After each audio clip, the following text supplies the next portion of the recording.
Hello बच्चों। तो कैसे हैं आप सब। मैं उम्मीद करता हूँ बच्चों आप सब बहुत अच्छे होंगे।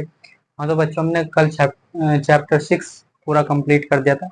आज चैप्टर नंबर 7 यानी कि त्रिभुज। देखो चैप्टर नंबर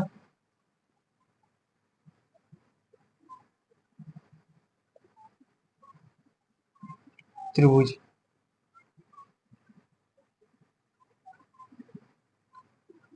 ट्राई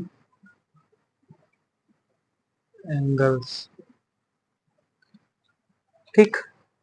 हाँ तो बच्चों त्रिभुज। त्रिभुज बच्चों इस टाइप से त्रिभुज बनता है।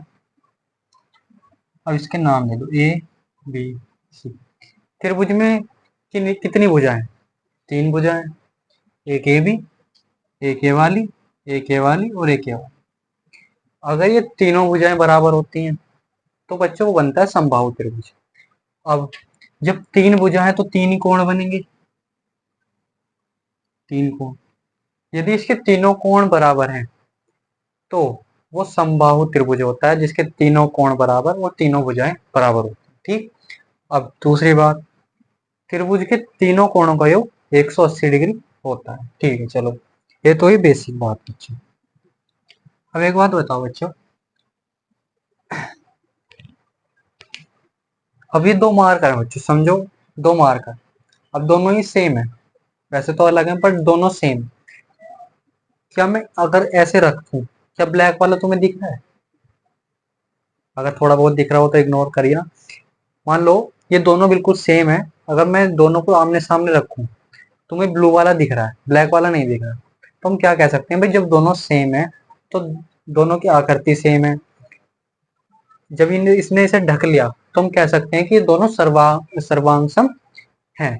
सर्वांग आकृति है। या मान लो आप 2 चूड़ी लेना, दोनों एक सेम आकार के होंगे, उनको एक दूसरे के ऊपर रखना, तो जो ऊपर वाली होगी नीचे वाली चूड़ी को ढक लेगी। तो हम क्या कह सकते हैं कि दोनों चूड़ी आपस में सर्वांग सम है। चलो मान लिया। अब मैंने मान लिया ये है चतुर्भुज ले लिया। सेम ऐसे एक और ले लिया। अब मैं इसका नाम दे दूं 1 और इसका 2 2। तो मैं पहले वाले को उठाकर दूसरे के ऊपर रख दूं, जब ये दोनों सेम है, क्या कह सकता हूं मैं, दोनों सेम है। जब मैं इसे इसके ऊपर रखूंगा तो ये पहले वाला दूसरे को ढक लेगा। ढकने का मतलब है कि पहली आकृति जो है दूसरी आकृति को ढक रही है, तो हम कह सकते हैं दोनों आकृति सर्वांग सम है। चलो, ये होती है बच्चों सर्वांग सम की। ठीक। अब देखो,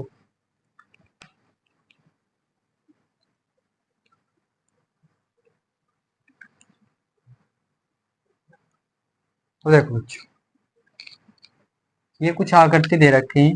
देखो पहली, ये पहली और ये दूसरी,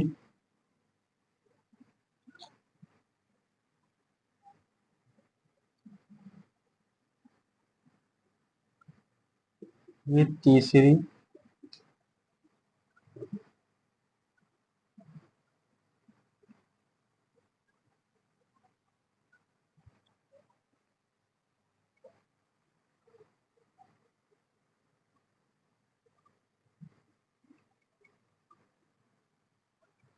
ठीक है बच्चों, यह है चौथी। अब बताओ, इसमें पहली आकृति के जैसी कौन सी आकृति है जो सर्वांग सम है? मतलब इसके जैसी बाकी आकृतियों में बताओ कि इस आकृति के तरह कौन सी आकृति है जो सर्वांग सम होगी। अब देखो, मैं पहली वाली को यहीं रखता हूँ, दूसरी को इसके ऊपर रखूंगा, या दूसरी को ऐसी रखो, पहली को इसके ऊपर उठा कर रखो। जब मैं इसको पहली वाली को दूसरी के ऊपर रखूंगा, क्या ये पहली वाली से दूसरी को पूरी तरह ढक लेगी? नहीं ढक सकती, क्योंकि दूसरी आकृति जो है वो है बड़ी और ये है छोटी। तो हम कह सकते हैं जो पहली आकृति है वो दूसरी आकृति सर्वांग सम नहीं है। अब ठीक है, अब पहली को उठाकर तीसरी के पर रखो, ये भी आकृति बड़ी है इससे बहुत। तो हम कह सकते हैं जो पहली और तीसरी आकृति भी सर्वांग सम नहीं है। पहली और चौथी आकृति, इन दोनों को आपस में ऊपर नीचे रखोगे तो एक दूसरे को ढक लेंगे, क्योंकि दोनों सेम। दोनों सेम है, तो हम कह सकते हैं पहली और चौथी आकृति जो है वो सर्वांग है। अब यही केस आप त्रिभुज में ले लो। अब मैंने अब चतुर्भुज बनाए, आप त्रिभुज ले लो।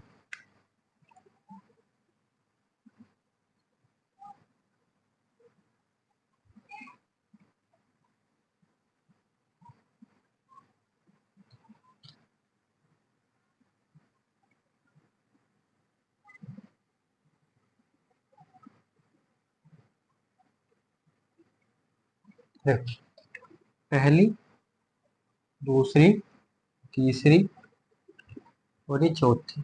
अब देखो बच्चों, पहली को मैं दूसरी पे रखता हूँ तो आपस में बिल्कुल बराबर हैं, एक दूसरे को ढक लें। तो क्या कंडीशन बनी हमारी? सर्वांग सम। ठीक है।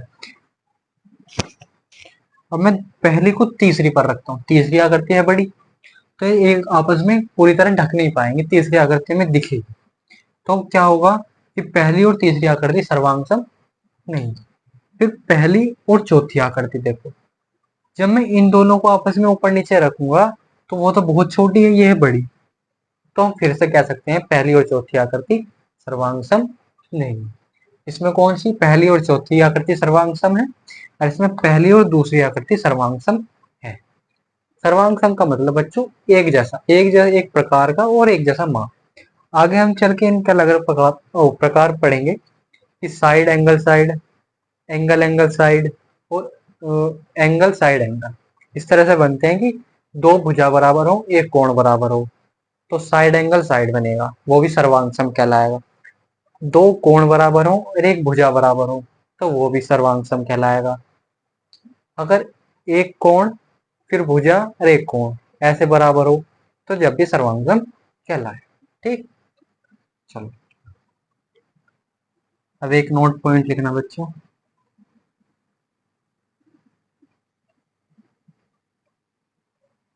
देखो, नोट पॉइंट लिखो। नोट पॉइंट में कह रहा है दो त्रिभुज, दो त्रिभुज सर्वांग सम होते हैं, सर्वांग सम होते हैं यदि एक त्रिभुज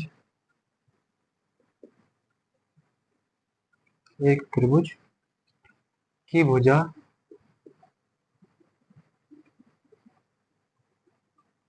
भुजाएं और कोण दूसरे त्रिभुज के दूसरे त्रिभुज के संगत भुजाओं भुजाओं और कोणों के बराबर हों।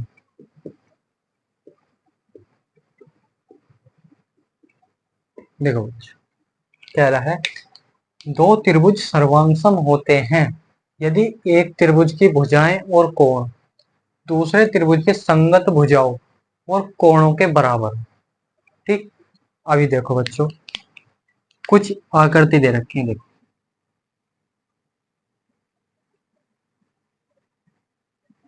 ये दे रखा बी, सी और ए।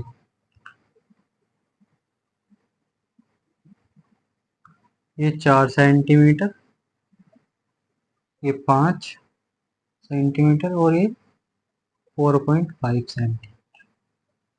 ठीक बच्चों, कुछ इस प्रकार से एक आकृति है। फिर और भी दे रखी है।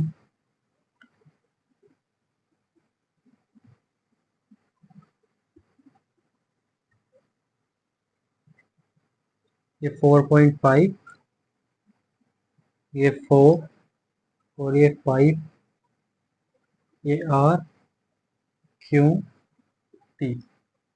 ये दूसरी आकृति है, ये पहली। और तीसरी देखो बच्चे, ये दे रखे हैं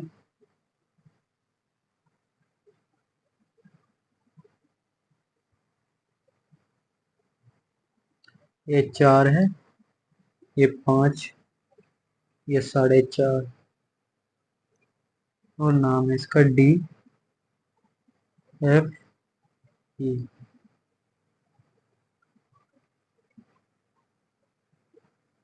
देखो बच्चों, पहले इनमें देखो। हाँ तो अब देखो बच्चों, ये पहली, दूसरी और तीसरी आकृति, ये 3 आकृति हैं आपके पास। क्या आपको लगता है तीनों आकृति आपस में सर्वांग सम है? पहले इन दो में चेक करते हैं। देखो बच्चों, इसमें जो ए बी भुजा है 4.5 सेंटीमीटर की, क्या इसमें वो पी क्यू है? तो मैं लिखता हूं ए बी जो है वो बराबर है पी क्यू के, पहला पॉइंट। और फिर जो बी सी है वो कितनी है? Q R.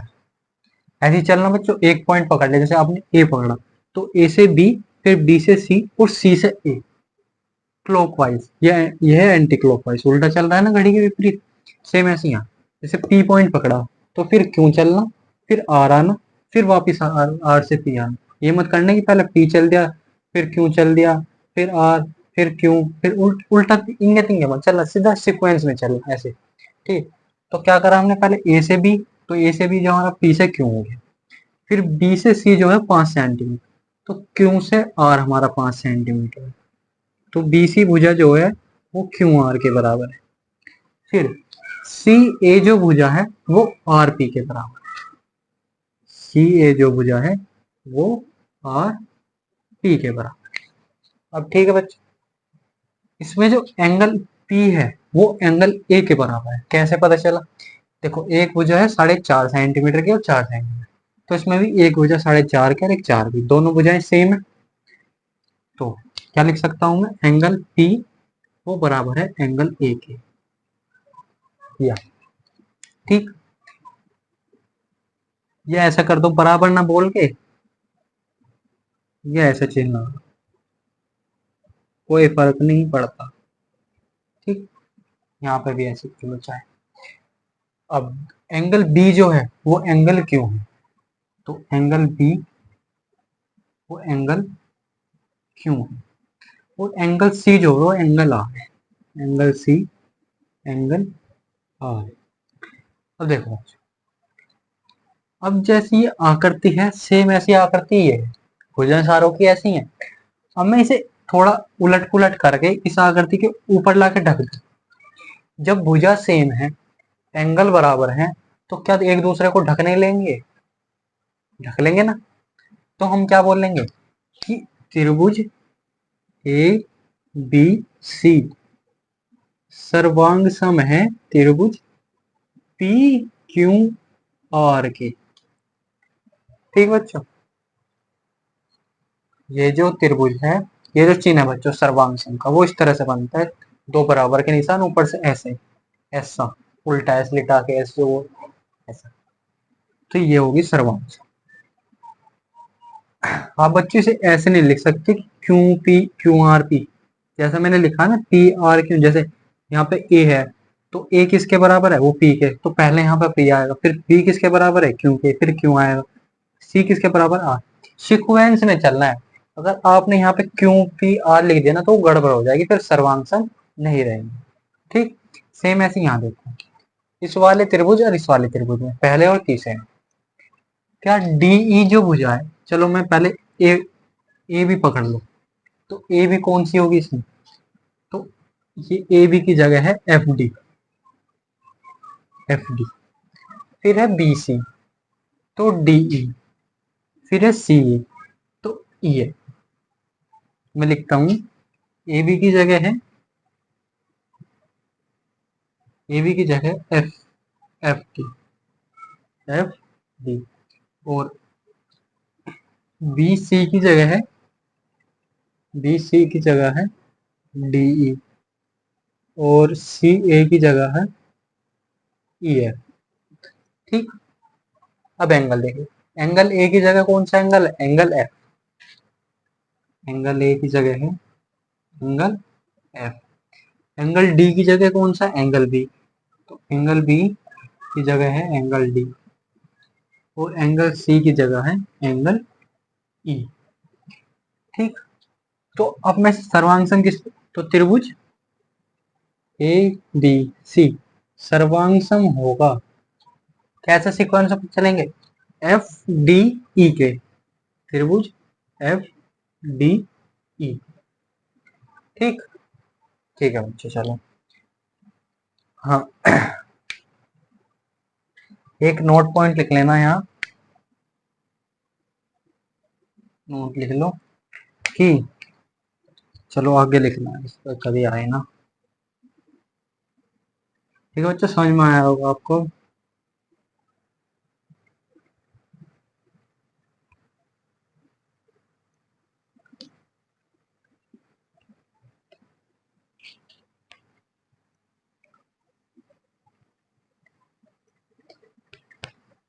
देखो क्या है नोट पॉइंट, सर्वांग सर्वांग त्रिभुज, त्रिभुजों में संगत भाग बराबर होते हैं, होते हैं, और सर्वांगसम, सर्वांगसम त्रिभुजों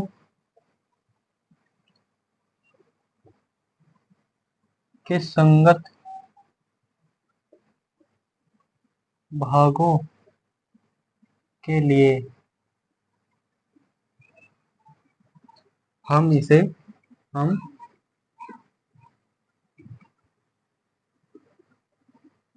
संक्षेप में CPCT लिखते हैं।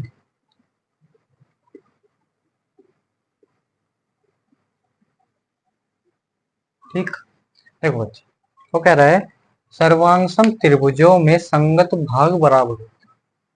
ठीक, और सर्वांगसम त्रिभुजों के संगत भागों के लिए हम संक्षेप में CPCT लिखते हैं। मतलब हम इतनी बड़ी लाइन ना लिख के बराबर होते तक है, वो CPCT लिखते हैं, बस इतना लिखते हैं। चलो अब है त्रिभुजों की, नया टॉपिक, त्रिभुजों की सर्वांग क्षमता के लिए कसौटियां।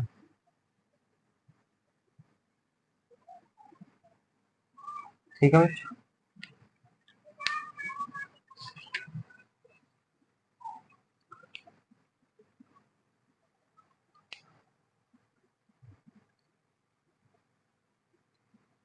देखो बच्चों, पहला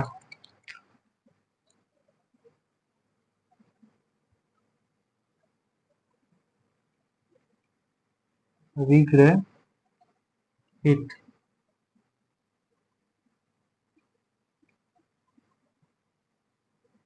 SAS सर्वांग समता नियम। कसौटियों की जगह बच्चों आप नियम भी बोल सकते हो। ठीक है, तो देखो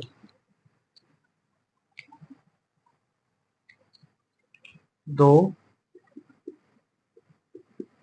त्रिभुजों यानी त्रिभुज सर्वांगसम, सर्वांगसम होते हैं यदि एक त्रिभुज, त्रिभुज है, यदि एक त्रिभुज की दो भुजाएं, दो भुजाएं और उनका संगत, उनका अंतर्गत, अंतर्गत कोण दूसरे त्रिभुज की दो भुजाओं और उनके उनके अंतर्गत कोण के बराबर हो।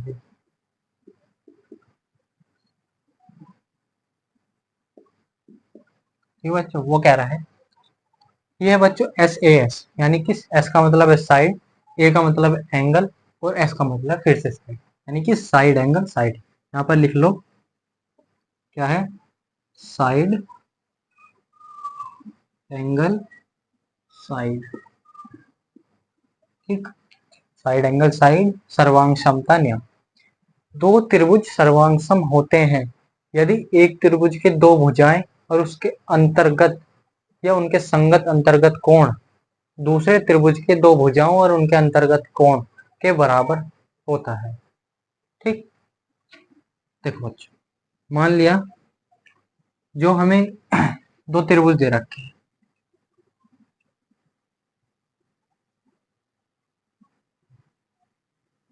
ये एंगल दे रखा है 50, सेम ऐसी एक और दे रखा है,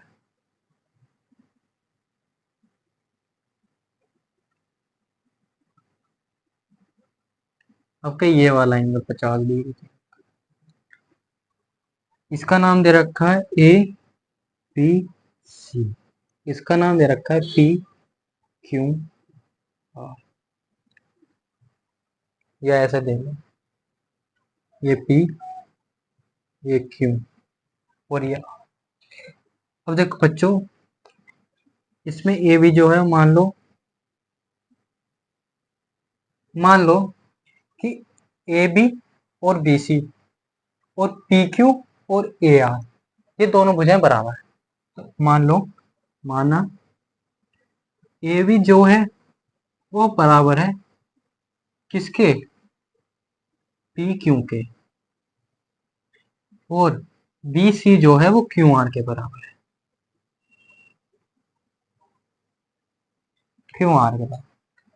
अब देखो बच्चों, इसकी ये वाली भुजा और ये वाली भुजा, उसकी ये वाली भुजा और ये वाली भुजा बराबर है। उसने कहा कि दो त्रिभुजों के सर्वांगसम यदि एक त्रिभुज के दो भुजाएं, तो एक त्रिभुज की दो भुजाएं दूसरे त्रिभुज की दो भुजाएं के बराबर हो। फिर कह रहा है उनके अंतर्गत कोण, तो एक कोण हो रहा है इन दो भुजाओं के मध्य और एक कोण ये रहा है इस दो भुजाओं के मध्य, कोण भी बराबर 50-50 डिग्री का। तो कह सकते हैं एंगल बी वो बराबर है एंगल क्यू के। ठीक, तो त्रिभुज कैसे होंगे, त्रिभुज ABC, त्रिभुज PQR ये सर्वांगसम होंगे, ये होंगे सर्वांगसम। ये होता है बच्चों पहला नियम, side by side angle side. ठीक, चलो आगे बढ़ते हुए उदाहरण देखते हैं।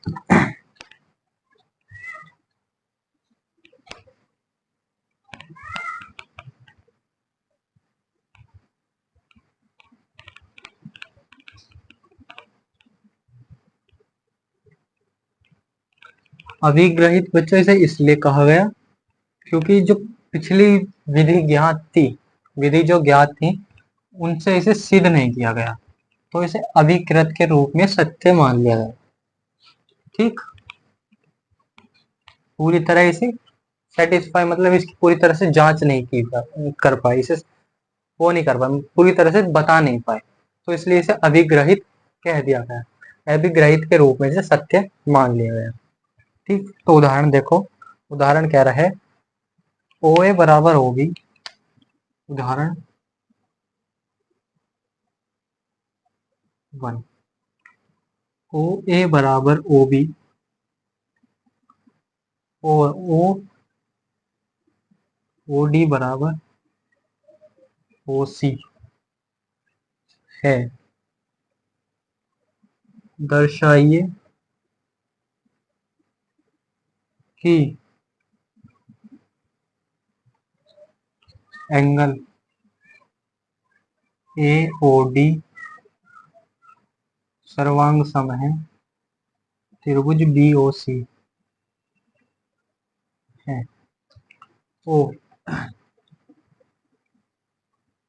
दूसरा एडी समांतर है बी से। और जो हमें आकृति दे रखी है वो कुछ इस प्रकार है।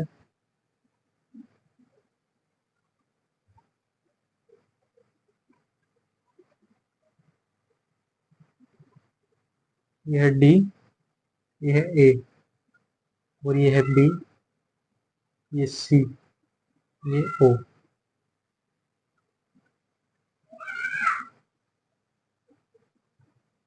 ये पॉइंट है ओ।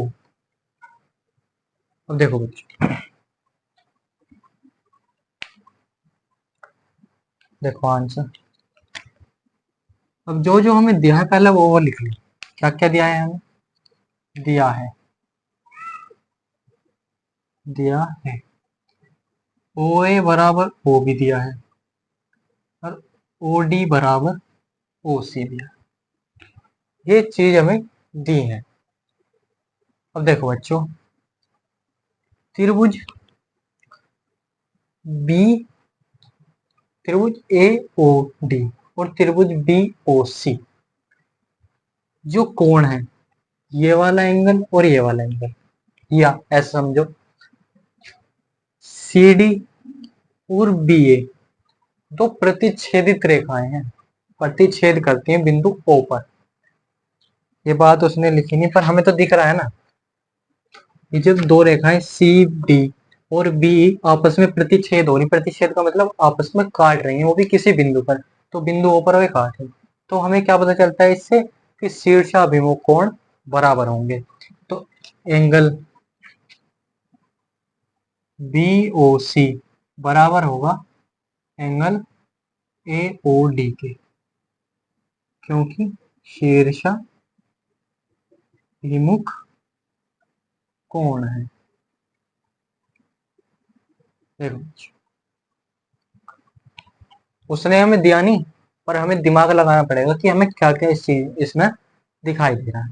ठीक है चलो। अब मान ये है सी बी और ए डी।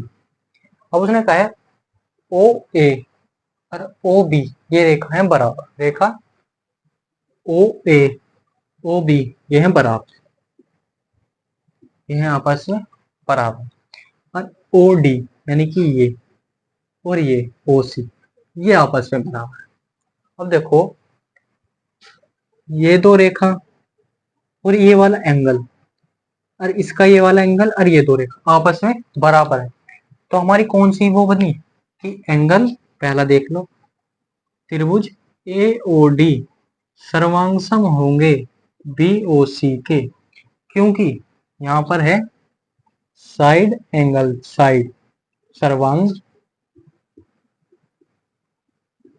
सर्वांग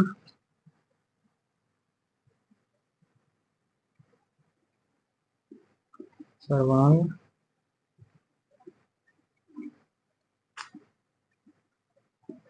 क्षमता नियम।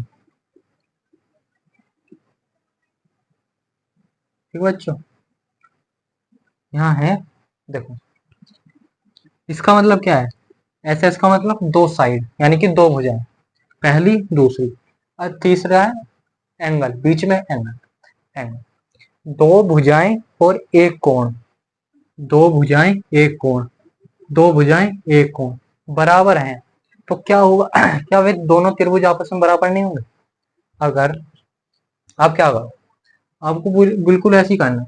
तो यहाँ से काट दो, ये यहाँ से इसे काट दो, कट गया। तो त्रिभुज बी ओ सी अलग हो गया और त्रिभुज ए ओ डी अलग हो गया। अब इसे ए ओ डी को घुमा दो, तो ये वाली ए इधर आ जाएगा, डी इधर। अब इसे वापिस उल्टा फेर दो इस पे, तो ये जो ए है वो इस पर चिपक जाएगा, डी इस पर। तो ये आपस में ढक लेगा, आपस में एक दूसरे को ढक लेंगे। तो उससे हमें क्या पता चल जाएगा? त्रिभुज सर्वांग समबाहु। वैसे हमें उसने बता रखा है कि ओ ए ओ बी भुजा बराबर हैं, तो ओ डी और ओ सी भुजा बराबर है। तो हमें टेंशन किस बात की? शीर्षाभिमुख कोण से हमें कोण ही पता चल के दोनों बराबर है। तो हमें सीधा सीधा पता चल रहा है कि साइड एंगल साइड सर्वांग क्षमता का नियम लग रहा है यहाँ पे। तो हम कह सकते हैं कि त्रिभुज एओडी सर्वांग सम है त्रिभुज बीओसी। ठीक, चलो तो बच्चों दूसरा दूसरा अभी त्रिभुज एओडी और त्रिभुज बीओसी के बाकी भुजाएं भी बराबर होंगी, क्योंकि देखो सर्वांगसम त्रिभुजों के संगत भुजाओं भी और संगत भाग भी बराबर होते हैं। अभी बताया था ना मैं, सर्वांगसम त्रिभुजों के संगत भाग भी बराबर होते हैं। तो सर्वांगसम त्रिभुज तो ये है और इसके संगत भाग भी बराबर होंगे, सीपी सीटी। हाँ, तो क्या होगा कि angle O A B, sorry O angle O A D बराबर होगा एंगल ओ बी सी के। यह एकांतर कोण। ठीक, अब एकांतर कोण है, जब एकांतर कोण बराबर होंगे तो क्या होगा, हमें पता चल जाता है कि रेखाएं समांतर हैं। ठीक, रेखाएं समांतर है, एडी बराबर और एडी समांतर है सीबी या बीसी, जैसा आप लिखना चाहे ऐसा लिख दो, चाहे बीसी। ठीक, समांतर होने की क्या कंडीशन है बच्चों?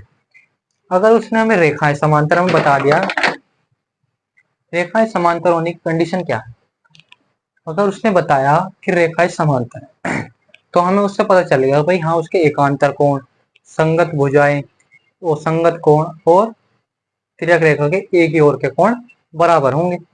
लेकिन जब उसने हमें बता दिया, हमें पता चलेगा भाई एकांतर कोण बराबर आए, तो उसके बिहाफ पे हम ये नहीं कह सकते कि भाई समांतर रेखाएं बराबर होंगी या समांतर रेखाएं हैं वे।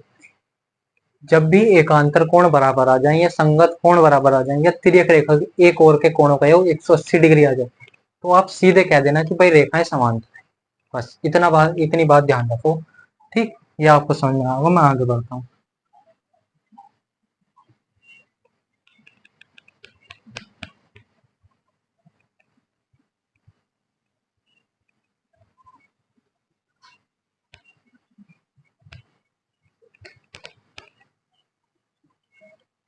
उदाहरण 2 देखो बच्चों, उदाहरण नंबर 2। ए बी एक रेखाखंड है, ए बी एक रेखा खंड है और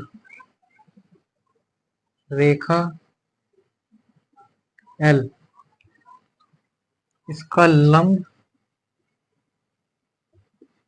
लंब समद्विभाजक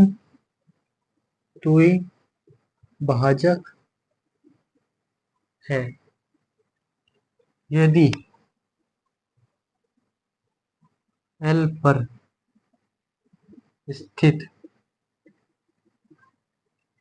स्थित पी कोई बिंदु है, कोई बिंदु है, तो दर्शाइए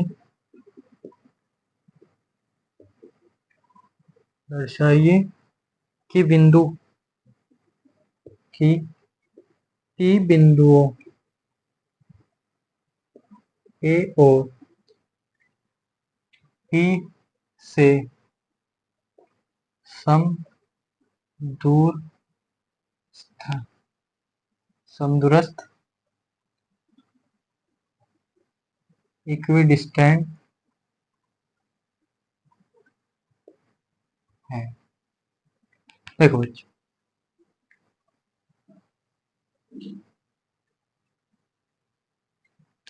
ये दिया है समदूरस्थ का मतलब, भैया समदूरस्थ का मतलब है समान दूरी पर स्थित। अब देखो ए भी एक रेखाखंड बनाते हैं पहले से। ये बच्चों ए भी एक रेखाखंड, ए भी एक रेखाखंड है और रेखा एल इसका एक लंब समद्विभाजक है। समद्विभाजक का मतलब इसे दो बराबर हिस्सों में उसने बांट दिया, तो लंब ऐसे आएगा ये समद्विभाजक हिस्सों बांट दे, इसका नाम है एल। अब यदि एल पर स्थित पी कोई बिंदु है, ये वाला मान लिया पी बिंदु। अब तो दर्शाइए कि पी बिंदु ए और बी से, ए और बी से समदूरस्थ है। ये जो पॉइंट है पी, वो दोनों से बराबर दूरी पर है। कह रहा क्या है वो, एपी और पीबी बराबर है। इस पॉइंट का नाम मैंने दे दिया सी। ठीक, ये है आकृति हमारी। अब देखो, अब इसमें कह रहा है जो अब AC और BC यानी AC और CB ये कैसी है आपस में बराबर। तो मैं लिखता हूं AC बराबर है BC के। क्यों? क्योंकि भैया उस एल जो एक रेखा है, उसने इन दो रेखा AB एक रेखाखंड को मध्य से काटा। मध्य मतलब दो समद्विभाजक करें, यानी कि दो समान, आधा पार्ट ये रहा, आधा ये रहा, आधा आधा बांट दिया, दो हिस्सों में बराबर दो हिस्सों में बांट दिया। तो कैसा होगा, AC बराबर BC। ठीक, अब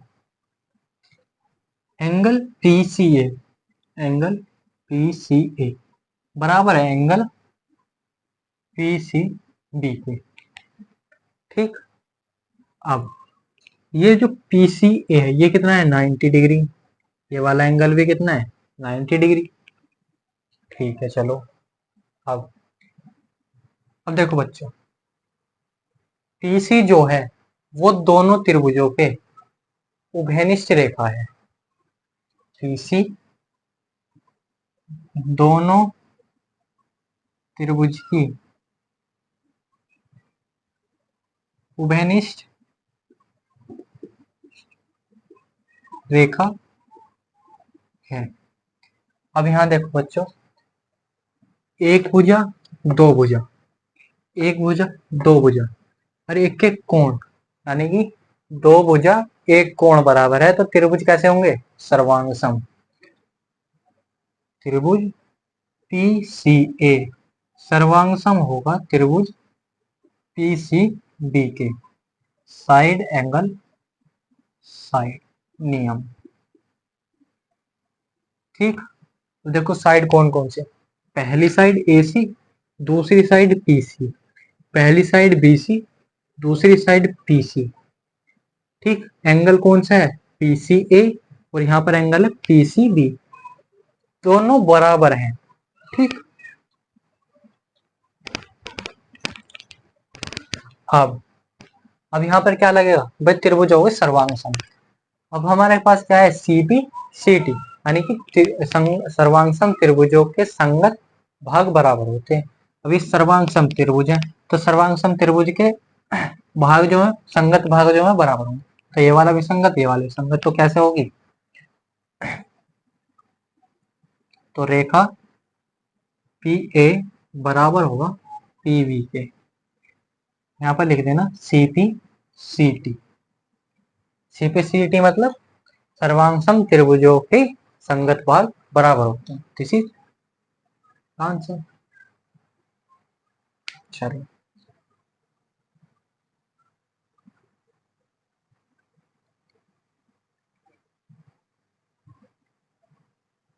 अब देखो बच्चों, प्रमेय।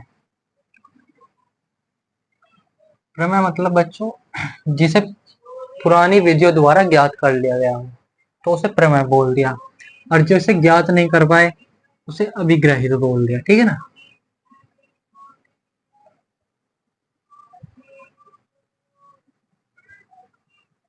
देखो, प्रमेय,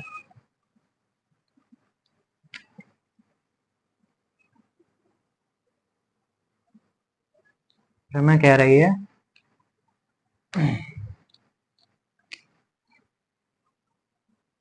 एंगल साइड एंगल सर्वांग क्षमता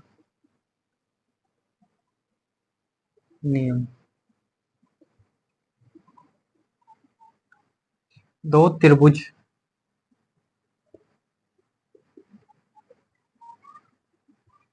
सर्वांग सम होते हैं यदि एक त्रिभुज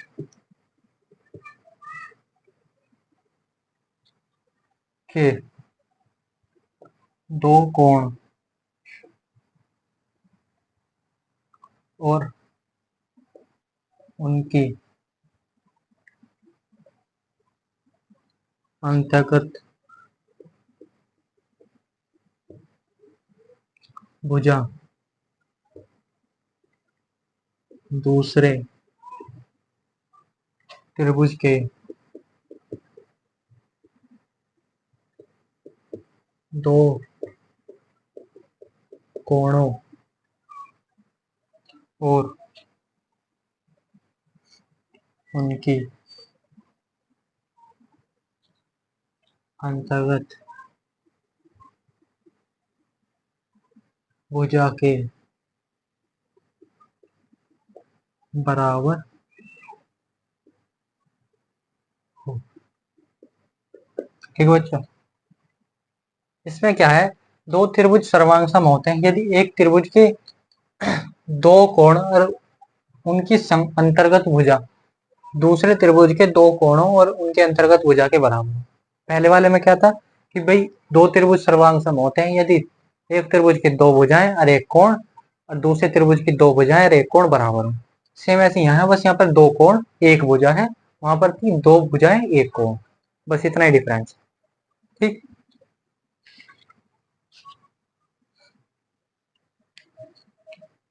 एक और देख लो, ए एस यानी कि सर्वांग सम का नियम। इसका मतलब है बच्चों, एंगल एंगल साइड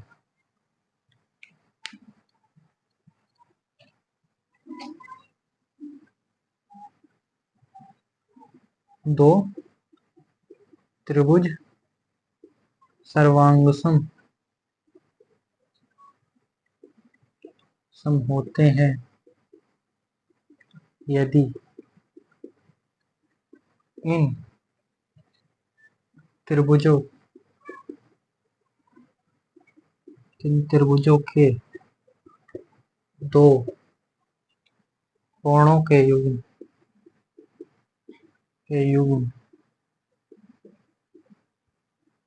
बराबर हो और संगत भुजाओं का एक युग्म बराबर हो, हम इसे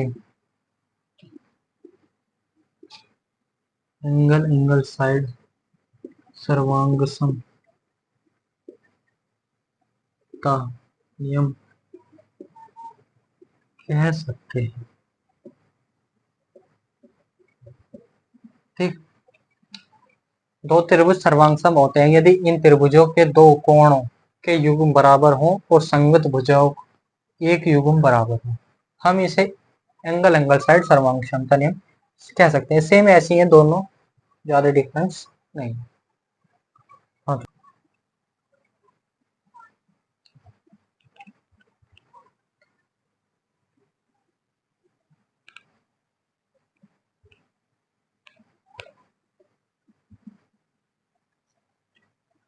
उदाहरण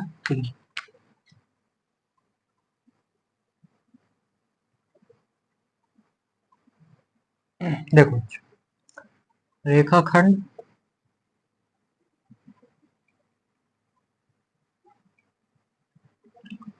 रेखाखंड ए बी एक अन्य रेखाखंड खंड सी डी के समांतर समांतर है और वो रेखाखंड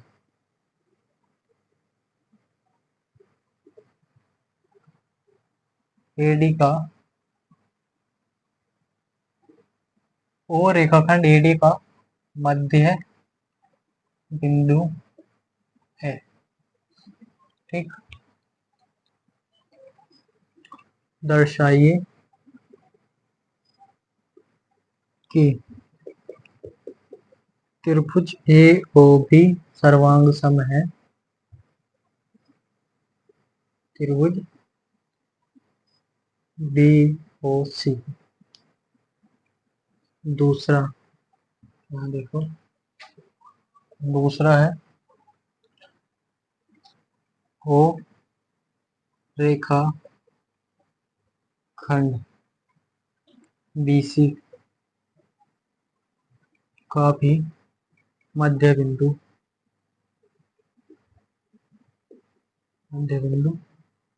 हो।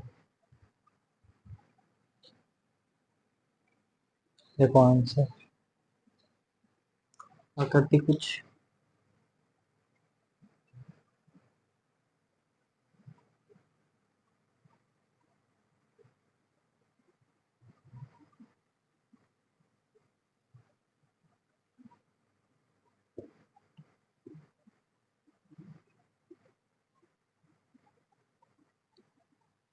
देखो। सबसे पहली बात, रेखाखंड ए बी एक अन्य रेखाखंड सी डी के समांतर है। नोट करो, ए बी समांतर सी डी, पहली बात। और रेखाखंड ए डी का मध्य बिंदु है। ए डी का मध्य बिंदु है तो रेखा ओ ए और ओ डी बराबर होंगे बच्चों। कैसे भाई? मध्य बिंदु है। मध्य बिंदु का मतलब बीच में है, बिल्कुल एक्यूरेट बीच में, एक रेखा के बीच में, तो उसके राइट साइड और लेफ्ट साइड वाले पार्ट बराबर होंगे। तो क्या होगा? ओ ए बराबर है ओ डी के। चलो दूसरी, अब दर्शाइए कि angle O A B O angle कह रहा है त्रिभुज ओ ए बी सर्वांग सम है ओ डी सी के। तो सर्वांग सम होने की शर्त, सबसे पहली बात बच्चों समांतर है। तो रेखा कोण कैसे होंगे? एकांतर भी हो सकते हैं, संगत भी हो सकता है, और तिर्यक रेखा के एक और का कोण 180 डिग्री हो सकता है। ठीक,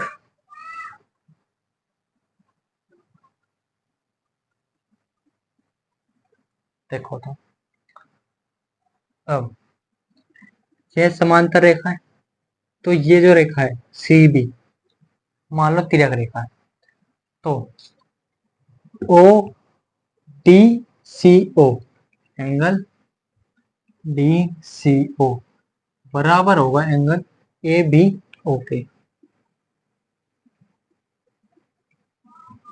कैसे कोण? एकांतर। दूसरा A O B T O C angle A O B बराबर है एंगल डी ओ सी के। अब ये बताओ बच्चों, मैंने ये वाली लाइन कैसे लिखी? देखो, दो रेखाएं कैसी हो रही है? प्रतिच्छेद कर रही है। प्रतिच्छेद करने का मतलब शीर्षाभिमुख कोण है।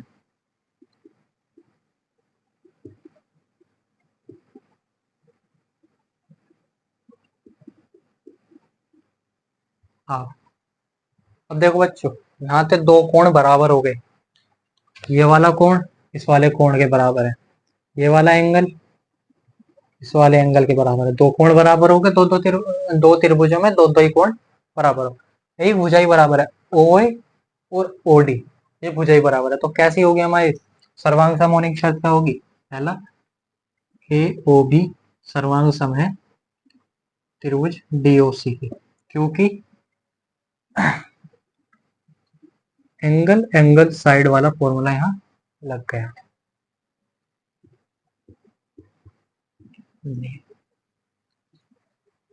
लग रहा है ना बच्चों? एक दो, दो कोण, एक दो, दो कोण, दो कोण बराबर हो। फिर उसने पहले ही दे रखा है क्वेश्चन में ओ ए बराबर है ओ डी के बराबर, तो भुजा भी बराबर हो। इसका मतलब क्या है? दो एंगल बराबर हो और एक साइड बराबर हो। ठीक, चलो फिर दूसरा है और एक अखंड बीसी का भी मध्य बिंदु है।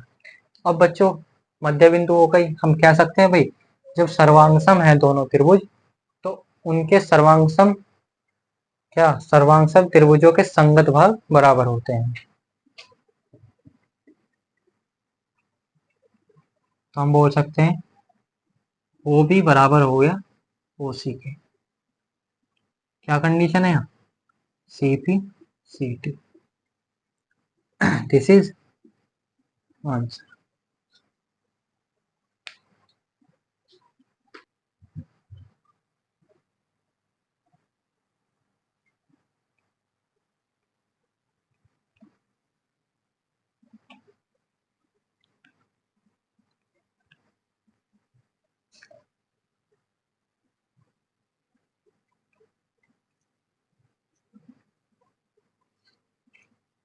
देखो बच्चों,